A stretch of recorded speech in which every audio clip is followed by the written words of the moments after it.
Right lads, so we are back with another video. On Wednesday, I broke down the main event for UFC 325, Volkanovski versus Lopez. If you haven't seen that, go watch it. Yesterday, I broke down the rest of the card. Go and watch that if you haven't already. And today, kind of a no news day. I mean, we have Tai Tuivas's physique, which is hilarious. And we have Aaron Tau trying to cheat on the scales and his terrible prison tattoos. So I'll probably make shorts about them later, but today I actually wanted to make a video regarding UFC Whitehouse. Now, a little while ago, Dana White said that matchmaking for Whitehouse wouldn't start until February.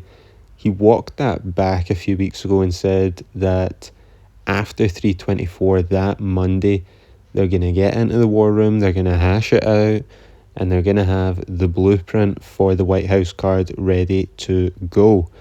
Now, somebody that the Whitehouse card has kind of been marketed around is Conor McGregor.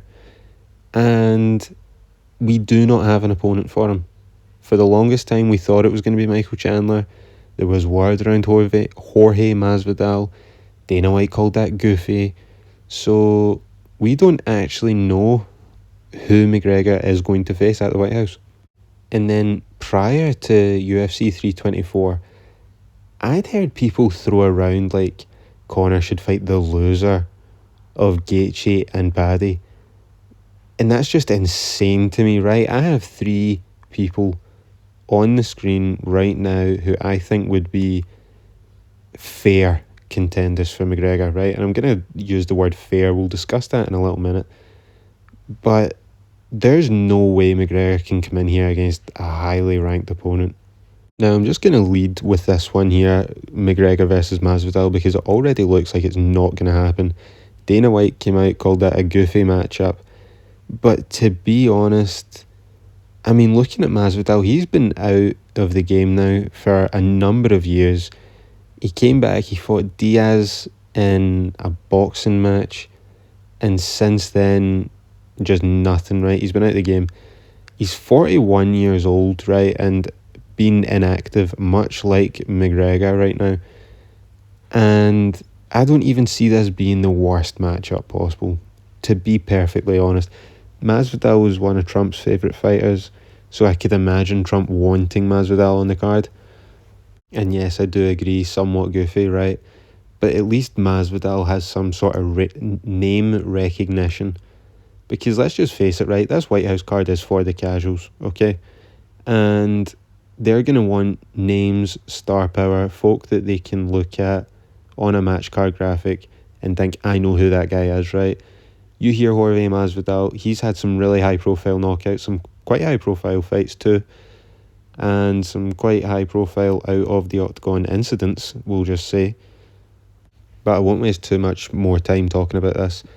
Given that they both have a name, given both of their inactivity over recent years, I don't think this would be the worst match ever, but it has already been shot down, dead, buried, game over. Dana's already said it isn't happening.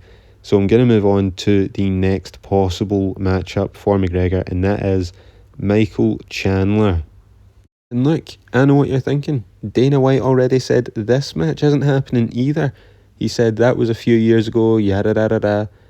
I am not willing to actually give up on this fight right now because, like, Michael Chandler, right, when he heard Dana White, like, isn't going to give him this fight, he was immediately just punching the air right now, asking his kids to get the strap. Like, he's going to be storming the UFC PI if they announce any other name besides his for this McGregor fight at the White House.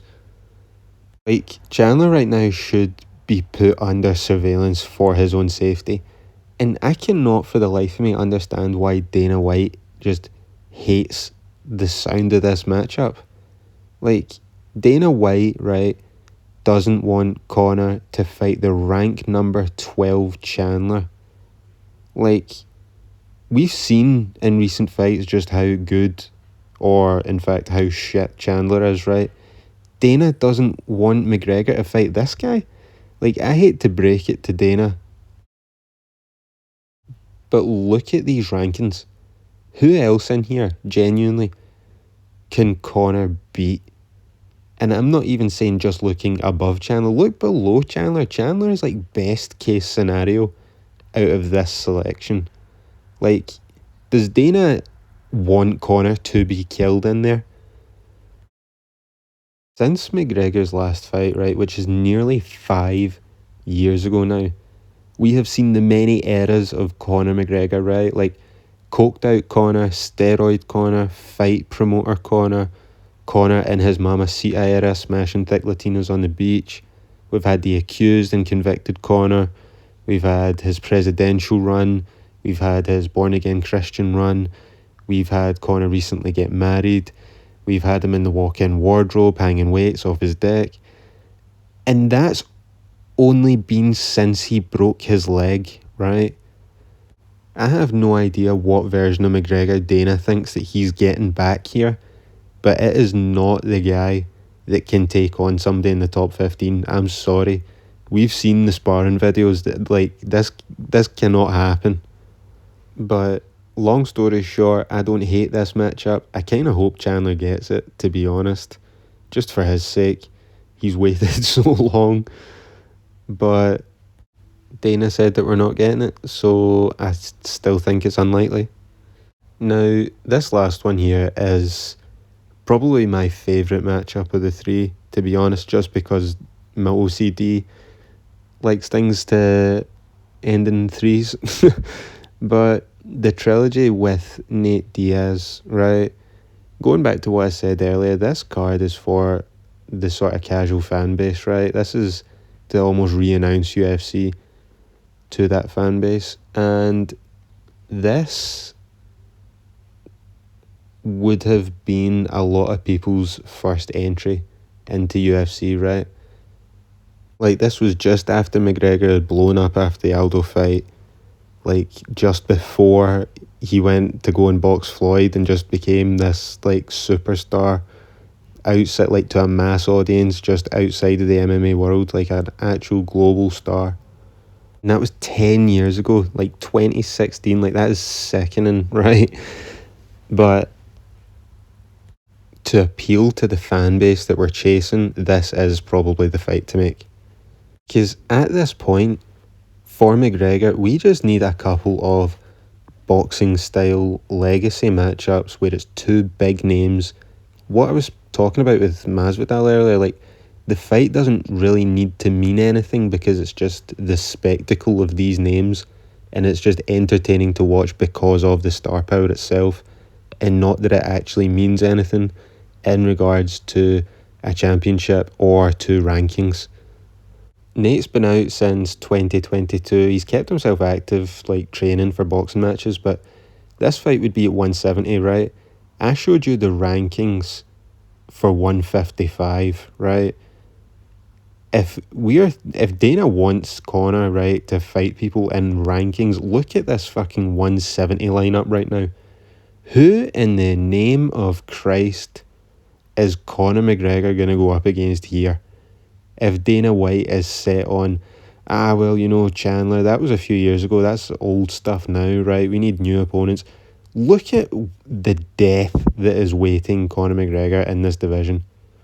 And I don't want to hear you tell me, oh, well, Bilal Muhammad's shit and so is Leon Edwards, because yes, they are shit, but we are not wasting a McGregor fight on Leon Edwards and Bilal Muhammad, okay? So capping off this trilogy probably is the fight that I would want to see the most. I wouldn't be mad if Chandler got the fight. I feel as though at this point he's earned it. But I think this is a fight that the two fighters want as well. Diaz would come back for it. McGregor would take it. And it's a fight from a time period that means a lot to fans, that means a lot to the entire sport of MMA, particularly to the UFC as it is now. And people might complain that it is a gimmicky fight, but what else at this point do we really expect? Like, McGregor still has 2 fights on his contract, and I would rather again get 2 boxing style gimmicky fights than pretend that he's going to go on this like title run and beat these top contenders that are like in their prime and at the top of their game. Like, it's just not going to happen. So in an ideal world for me, McGregor's last two fights would be against Chandler and Diaz respectively, just to close the book on his career, because I don't want to see him go in there and get smoked out by a top contender. Like, I don't know what Dana's thinking, but it cannot be this, right? But anyway, that is the video. Let me know, who do you think McGregor is going to fight at the White House, and who do you want him to fight at the White House? Maybe you do not want to see him fight at all ever again, which is fair. And I doubt we'll... I mean, McGregor said he would be there. Dana seems to be counting on it. But then again, we've been here with McGregor before, so in all likelihood, he will not be at UFC Whitehouse. But anyway, comment your own thoughts below. Remember to like, remember to subscribe, and I will see you tomorrow for another video.